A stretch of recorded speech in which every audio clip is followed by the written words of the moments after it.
Opa, meus amigos, minhas amigas, sejam bem-vindos a mais uma aula aqui de introdução a sistemas abertos. E o assunto de hoje é redirecionamento de entrada e saída no Linux. Aqui quem fala é o Matheus e vamos com tudo estudar sobre isso. Então, galera, vamos para ser bem prático aqui. Existem 3 tipos de redirecionamento de entrada e saída no Linux. E quais são eles, Matheus? Esses aí, ó, vocês podem ver aí nesse mapinha mental que eu preparei especialmente para vocês. Então nós temos o Standard Input, o Standard Error e o Standard Output. Tranquilo? Matheus, repete aí que eu não entendi não. Standard Input, Standard Error e Standard Output. Certo? Basicamente são três eventos aí. A gente fala de redirecionamento de entrada e saída no Linux. Tranquilo? E aí vamos aqui primeiro dar uma olhadinha aqui nesse Standard Output. Olha só. O Standard Output ele é normalmente associado ao teclado. Input, a gente já lembra de entrada, certo? Então, é normalmente associado ao teclado e tem um descritor de arquivos 0, certo? Matheus, como assim um descritor de arquivos 0? Cada um desses 3 eventos, eles têm uma associação numérica, certo? Como a gente pode ver aqui, ó. Nós temos o 0, o 1 e o 2. Tranquilo? E quando que nós podemos usar isso aqui? Por exemplo, quando a gente vai desenvolver algum script, certo? A gente vai ver isso mais na frente.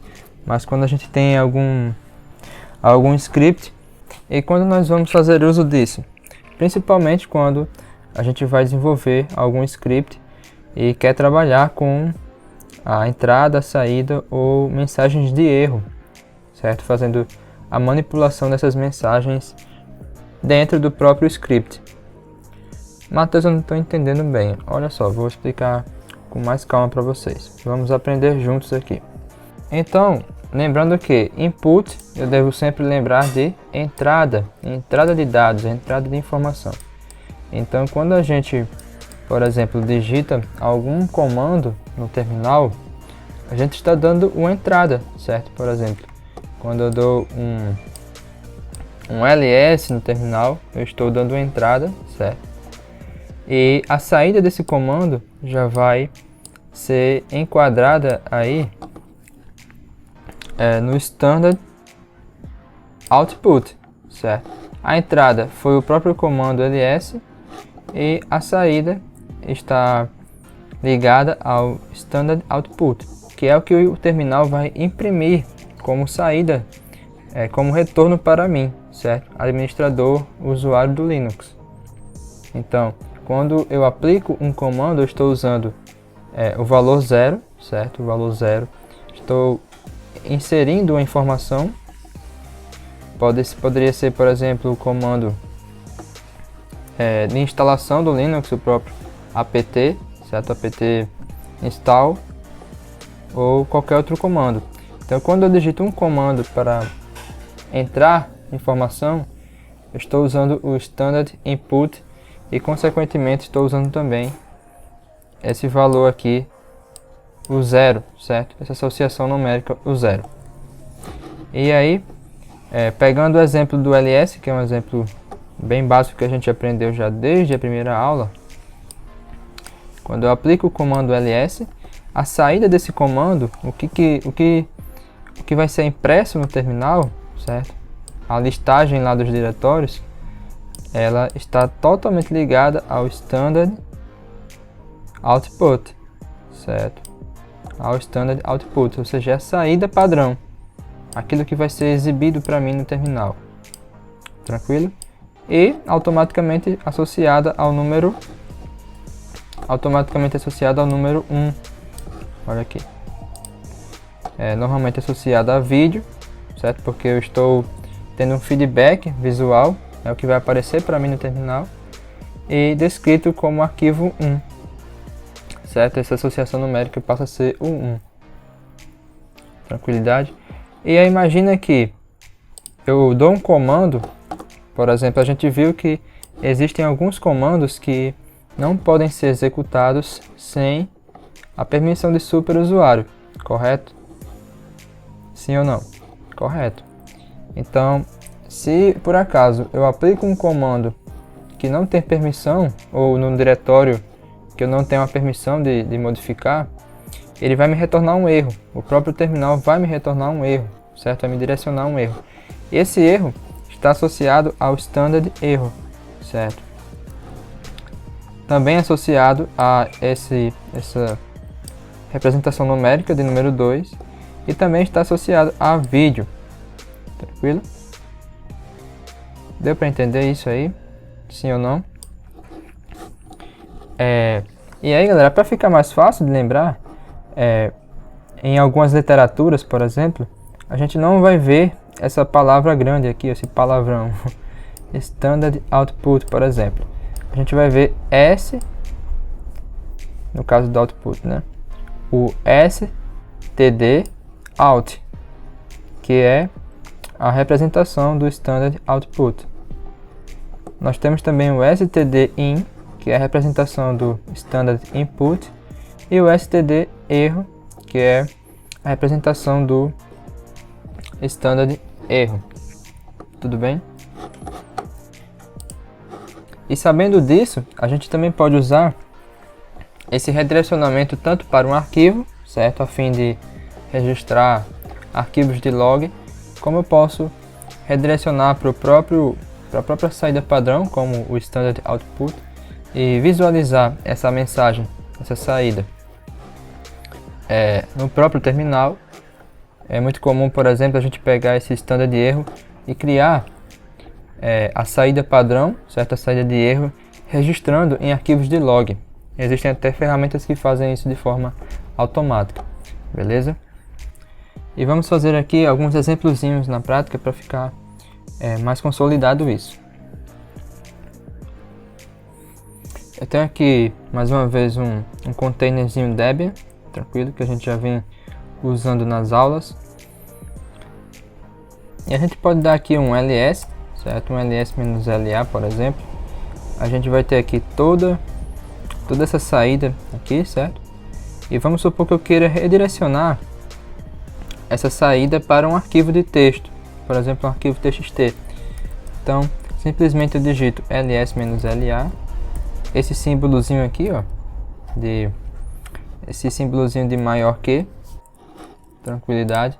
E aí, por exemplo, eu coloco file.txt, teclo enter. E aí, se a gente for listar aqui esse diretório, nós vamos ter aqui esse arquivozinho chamado file.txt. Se eu der um cat nesse arquivo, a gente vai ver que o conteúdo dele é exatamente a saída do comando ls, ó. Tá vendo? É exatamente o comando, é exatamente a saída do comando ls. É como se eu tivesse pego toda a saída e redirecionado a saída para um arquivo de texto, certo? É como não, é exatamente isso que aconteceu. Tranquilo? Um outro caso que a gente pode brincar com redirecionamento de entrada e saída é fazer backups de arquivos, certo? Às vezes a gente vai fazer uma configuração um pouco mais complexa e precisa fazer um backup de algum arquivo de configuração para que, se der alguma coisa errada, eu possa voltar ao estado anterior. Como é que a gente pode fazer isso? Por exemplo, a gente pode dar aqui um cat passwd. Lembrando que eu estou aqui no diretório etc/etc. Então vou dar aqui um cat passwd, o sinal de maior que para redirecionar a saída para o passwd underline bkp de backup, certo? E a gente pode teclar enter se dermos aqui um ls, ó, a gente pode observar que nós temos aqui criado um arquivo pswd_bkp, e agora se a gente verificar o conteúdo desse arquivo, ó, a gente vai observar que é exatamente o mesmo conteúdo do arquivo original pswd. Tranquilo? Show de bola! Um outro caso, galera, é usando, por exemplo, o programinha chamado apt, certo? O apt é usado, como já mencionei em outras aulas, programinha usado para poder baixar programas e atualizar repositórios. Vou digitar aqui de forma proposital o nome install errado, certo? E vou teclar Enter. E você pode observar que ele vai dar aqui um pequeno erro para mim, certo? Esse pequeno erro, ele foi descrito aqui, ó, no standard error, certo? E com a saída padrão, certo? Com o número 2, tranquilo? É o standard error que verifica isso aqui para mim. Então, se eu quiser redirecionar esse erro para um arquivo, posso simplesmente digitar a mesma coisa, certo? Com a representação numérica 2, certo? Que é a representação numérica para o std error, esse sinalzinho de redirecionamento para erro, por exemplo, para error underline log, por exemplo. Vamos teclar Enter e você observa que o erro ele não foi mais verificado aqui no terminal, certo? Ele não apareceu mais aqui de forma direta no terminal, da mesma forma que aconteceu anteriormente, certo? Por quê? Porque ele redirecionou esse erro, essa saída de erro para esse arquivo. Então vamos dar aqui um ls. O correto era eu ter saído desse diretório /etc, porque tem muita coisa aqui, tem bastante arquivo, mas a gente já observa ele aqui, ó, o erro underline log. E se a gente mais uma vez der um cat nesse arquivo, ó, a gente pode observar que é exatamente a saída, certo, de erro que foi verificada aqui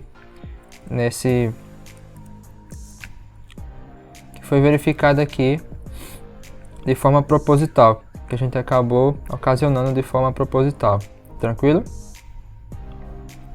Isso aqui é bastante legal e apenas com a prática a gente vai realmente entender isso aqui de forma completa. E para terminar, vou mostrar aqui para vocês um colega aqui nosso, que é o pipe. E o que esse pipe faz? Então, por exemplo, eu vou digitar aqui o comando ls-la. Já estou aqui no diretório /etc, continuo no diretório /etc, e aí eu vou chamar aqui o pipe e aplicar o more, certo? Então, por exemplo, eu vou pegar a saída desse comando ls-la e redirecionar, ou seja, esse comando more, que vai processar a saída do comando ls-la.